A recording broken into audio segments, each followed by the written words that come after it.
But if you're sick, stay home. Okay? I know you're getting the stimulus. You want to go spend the money. Everything's open. But if you're sick, just stay home. All right. Let's go to the KUAM News Zoom room where he's just looking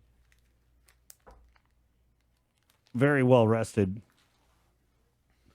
PD Mayor and President of the Mayor's Council of Guam, PD Mayor Jesse Alig. Good morning, Mayor. Good morning, everyone. Yeah, you listen to your body, and if it tells you to rest, you just rest. So there you go. That's what I did. Yeah. Thanks for giving me a break last week. No, I mean, hello, we can't be like, if you're sick, stay home, but if you're sick, come on the link. So yeah, I mean, Yeah. If you're sick, stay home and continue to work, and that's exactly what I did. Amen. Amen. Mayor, I just got to ask just your reaction right off the bat of the press conference last week. Were you anticipating that there would be a delay in the so-called reopening of the island? I did. I anticipated a delay based on everything that was going on. I think one of the, and we listen to everyone's sentiments, and for me, bottom line is you keep yourself healthy, keep your families healthy and safe, and when we'll move along. We all have different views on opening tourism and the economy and being safe, but I think bottom line is we just learn to live healthy, to live safely, and we'll be okay in the end. Of course, there's a bigger push on the business side and the economic side of things, which of course is foreseeable and is it's not unfortunate, but it's necessary. So of course, like I said, we all have differing views, but at the same time, at the bottom line is that we should just continue to be safe and healthy. Man, Mayor, what you said about the businesses, I feel like there's so much money circulating in our economy right now. Oh yeah, there's a lot of money circulating in the economy, and I think that I'm glad that some businesses are innovative enough to be able to help, or to help push that out as far as consumerism goes. So it does look good for a lot of people, but for others that are struggling, we're trying. That's where I think, we have to see less of the government involved in that. I think there needs to be less government in business. So, but that's a whole different topic, I think. Hi, Dave. I think keeping safe, and that's kind of where it goes. That in our line as mayors, where what we're seeing a lot of is, wanting to use our parks and our facilities. And that's where I think what's important is that, we want to open it. The mayors want to open the parks and facilities, but with approved guidelines from public health. Right. That's what we're going to need. So I know that a lot of tournaments are wanting to be had, and a lot of players are wanting to do different types of leagues, start different types of leagues. As long as you get your guidelines approved by public health, you should have no problems with the mayors. And if there are situations where you're unclear of what needs to get done, public health is available to assist in that. Oh man, Mayor. Well, I got you on this. What you said about the parks. I wanted to ask your opinion on, where is this release? I've been trying to get on the deputy or anybody from DPR about this press release that had come out. I don't know if you saw this last week. For immediate release, and this was released through the governor's office on Saturday, April 24th, which was last weekend, approximately 10 a.m. A 51-year-old male was arrested at Ipan Beach Park by DPR Park Patrol officers for criminal trespass. The arrestee was warned numerous times over the past year about camping in the park without a permit. He was also counseled numerous times for litter violations. Now, in accordance with Title 23, Chapter 3 of the Guam Administrative Rules and Regs, violators of the rules and regs may be expelled from the park system. If the offender fails to comply with the expulsion and returns to the park, he or she may be arrested for criminal trespass. On Monday, April 26th, at approximately 9:20, a 40-year-old male was also arrested for the same offense at the same park under the same circumstances. He was repeatedly warned and counseled for camping without a permit and litter violations. Both arrestees were booked and released because they're not holding anybody who commits a nonviolent crime in jail. Any further violations by these arrestees or other violators may result in arrest and confinement. Actually, it won't because they haven't changed their policy over at DOC, where they only confine violent offenders. And camping without a permit doesn't sound like a violent crime. Camping permits are issued to ensure someone is accountable for the cleanup and the compliance of park rules and regs for the duration of the permit. The permits are $30 a night with a refundable cleaning deposit. DPR reminds the public that the parks are for their leisure and enjoyment, but the park rules need to be followed in order to preserve peace and order, which will result in more clean and beautiful parks. Should you have any questions or concerns, please contact DPR. Signed, Victor Villagomez, Deputy Director. Man, I tried to get him on a couple times last week, but didn't work. Did you know about that? I just read that. Just from the release. Yeah. Didn't know much. I don't know much more about it other than what you read. Yeah. So what do you think about that? I mean, it's it's kind of complicated, right? We all have our own parks in our areas that we have jurisdiction over, and it really is based on you manage it based on expectation and based on need. And I'm not sure how they I'm not really sure what goes on at but that's one of the reasons why in one of our parks in PDB, it's gated, and because we're finding that there's a lot of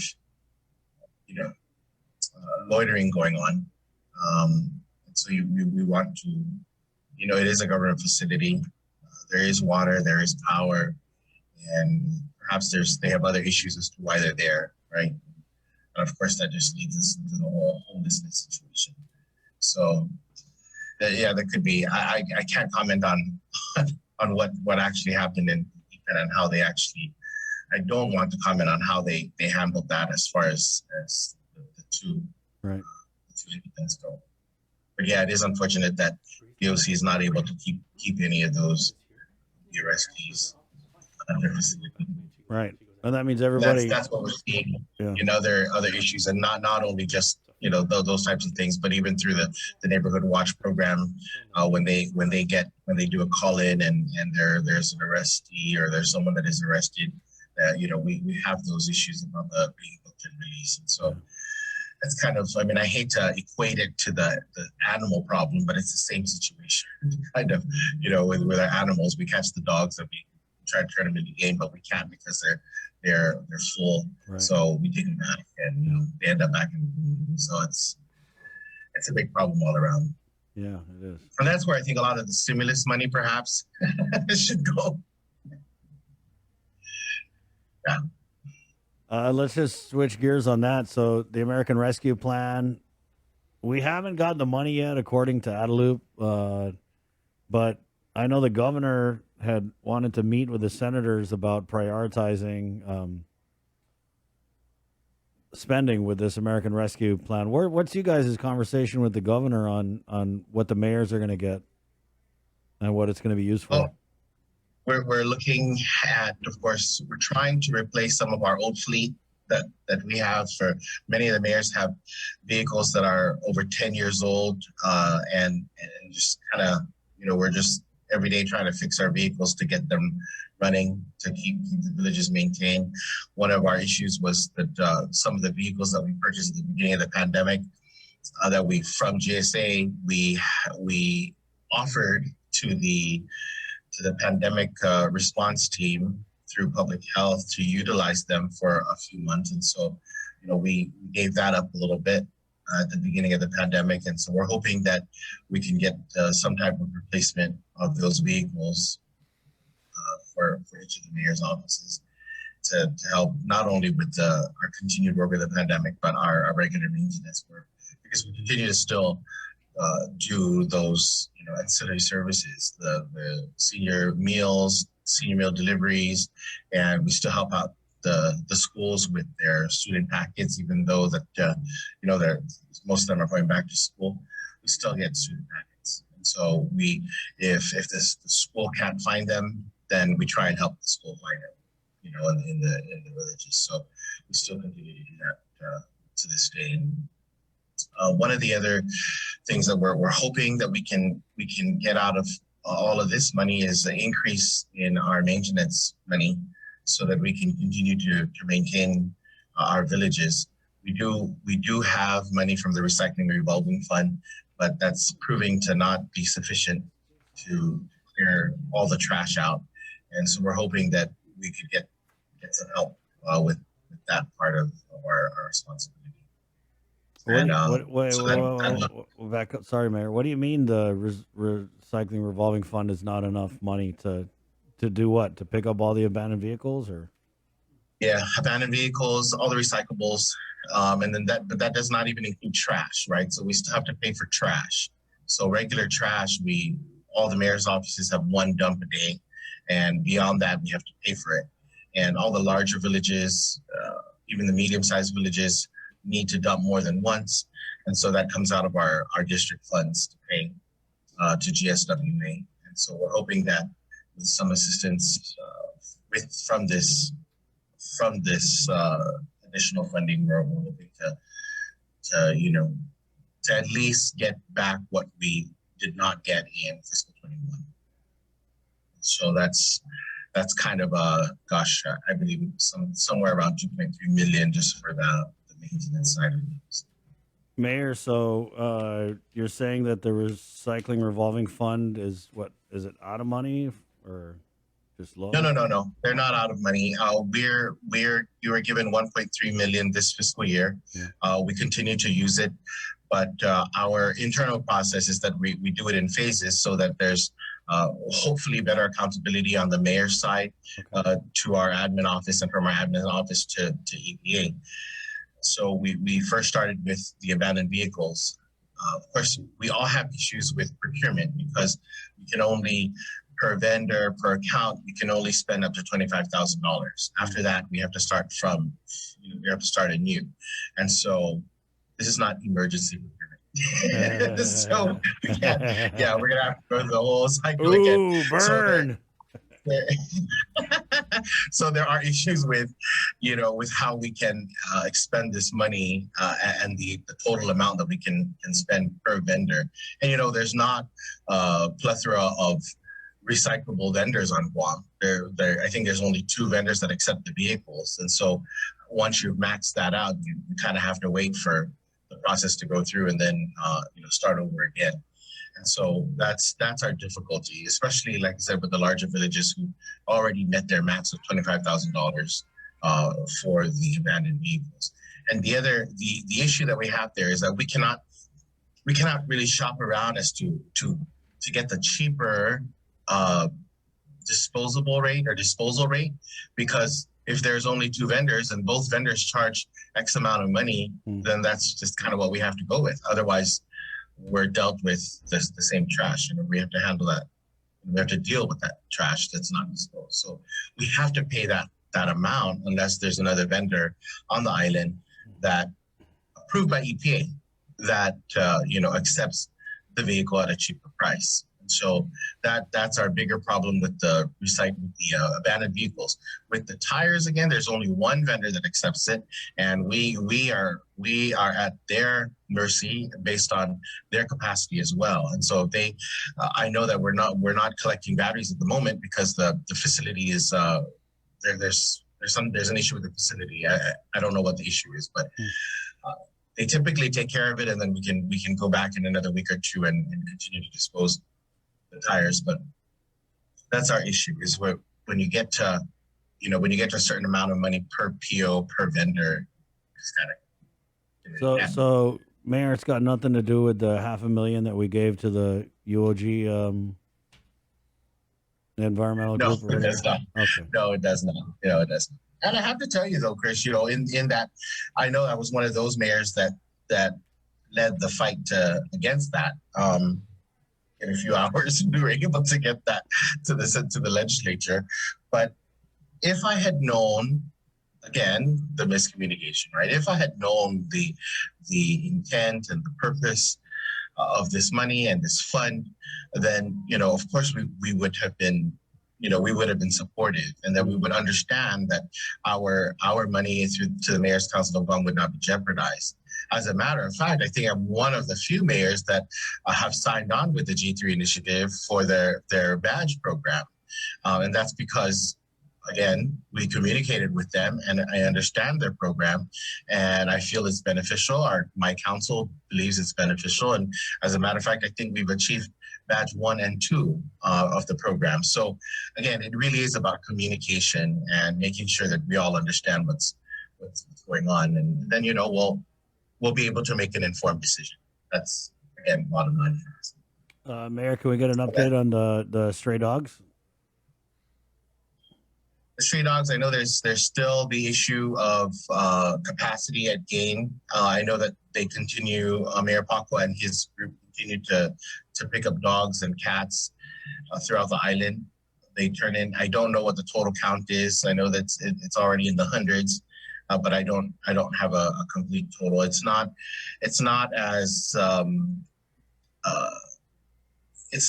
don't think the capture rate is as high as they anticipated, but they're continuing to do it. It's to continue to do the process. So wait a minute, are you saying that we underestimated the intelligence of these stray animals? No. Because they are those stray, Mayor, they those are stray smart. dogs are smarter than anybody. Yeah. Let me tell you, a boony dog, they might not have the college degree or whatever, but they're boony smart. Dude, yeah, Guam Booney dogs. Yep. Guam Booney dogs. They got something upstairs. They don't fall for the, come on, boy. Come on, get in the cage. Let's go, just get in the cage. Come on, Mayor, Sid, get in the cage. No. They're like, yeah, okay, Mayor, whatever. Plus, you know what? A Guam Booney dog will eat things that a billy goat would never even go near. Right. We had an incident out here this morning, and it's about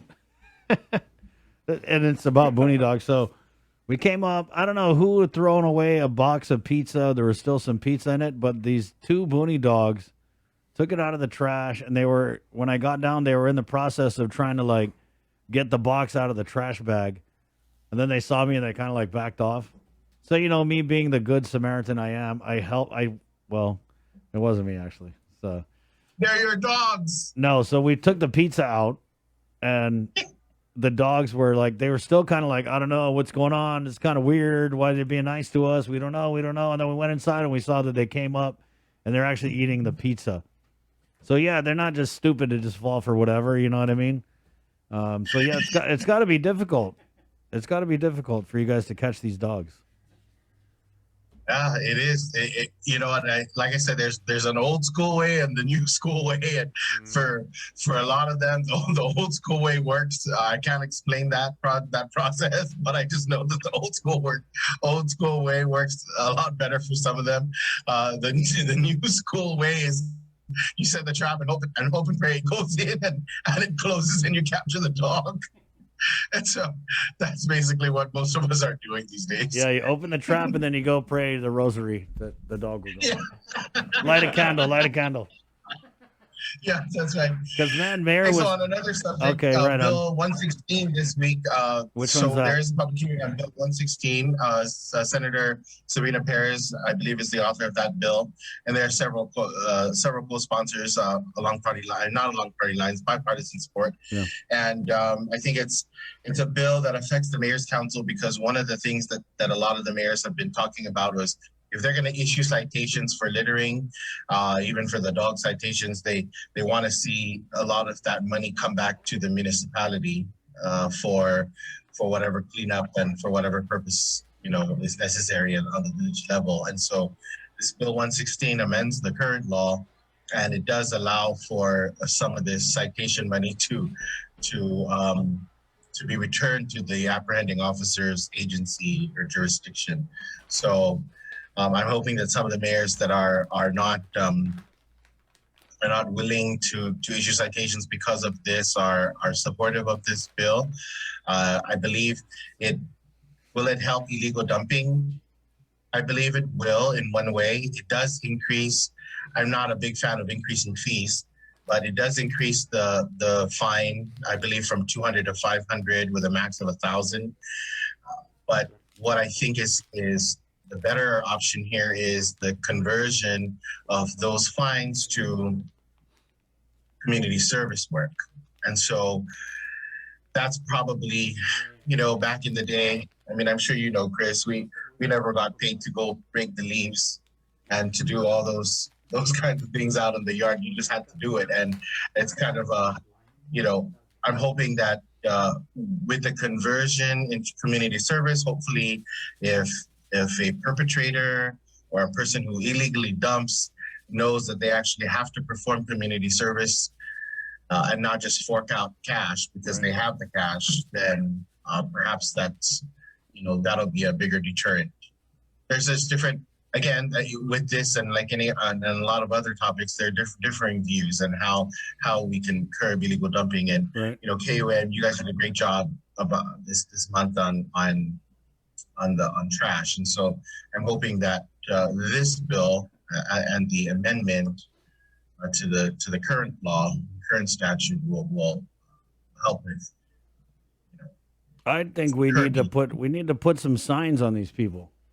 I'm going to talk to Senator Sabina. Right? Can you do that? Is that legal? Or is there some kind of constitutional nonsense that This is the second time this morning you have said that basically Mayor Chris wants people to be like Hester Prynne from the Scarlet Letter. I don't care what this young generation says. Shaming, it works, guys. It does. Shaming works. Shaming definitely worked works. When we were young. No, Mayor, we talked about this. No, I mean, so you dump illegally, and then we make you wear a freaking sign that says, "I'm a stupid illegal dumper. I don't give a crap about Guam." And in Chamorro culture, when you misbehave, like if you're at a village party or like your Nana's house, what's the first thing they do? They make a example of you in front of your cousins, and make an example out of you. Shape up. What do you think, Mayor? I know. I mean, they do it. You read about it in these small town USA, right? They get some judge, and he's like, "Oh, I'm going to make you stand on the street corner saying, I won't steal the taxpayers' dollars or whatever." We need to try something because whatever we're doing now is not working, is all I'm saying. Mayor, we did have a comment here. If a dog or cat... Sorry. If a dog or cat is captured, will the animal be scanned for a microchip? What is this, Star Trek? Or if they have a caller with owner info, does anyone attempt to contact the owners? Go ahead. Yeah, I don't.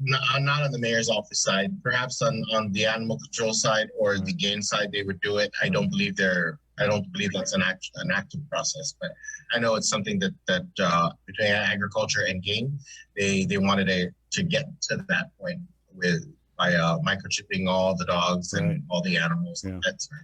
I don't believe it.